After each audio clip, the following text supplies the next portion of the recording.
Now, the public electronic vote, please just read the document, read the proposal yourself. Um, you know, but it's a way of continuous enablement of your voting power. That's what I like about it. I know I'm doing a bunch of videos and just ranting a little bit, not too much. But one thing I've seen this year is people, they say they're angry or they're frustrated. That's because they have no political power. And that's the real truth. You vote for someone and they do whatever they want to do. They don't do anything for you.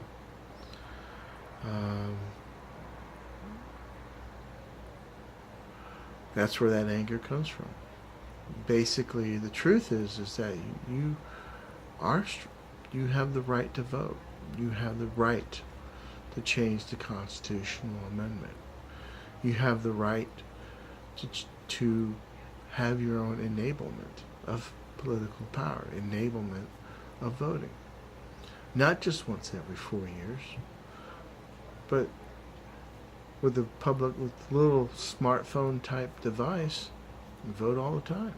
Propose what you want. Make agreements with other people on these public electronic forums to have that proposal, that legislation brought before Congress.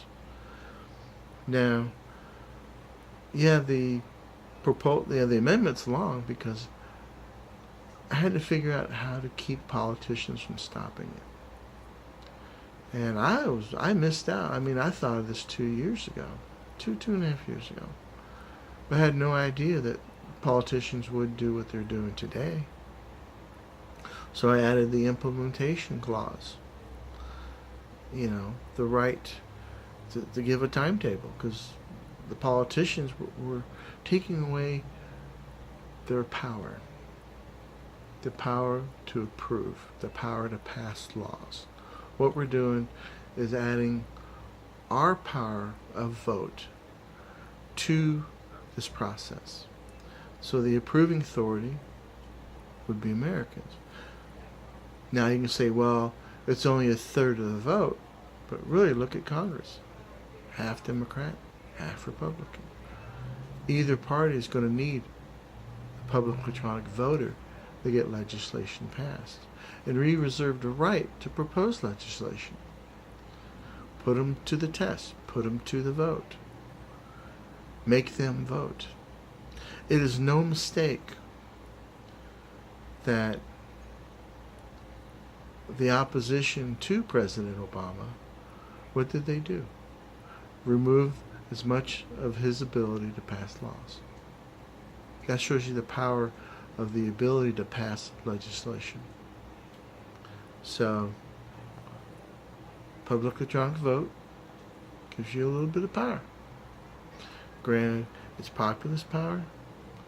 Granted, we have our own public electronic forums, so we get common consensus. Everyone agrees and votes on what legislation we want to pass, what laws we want to pass.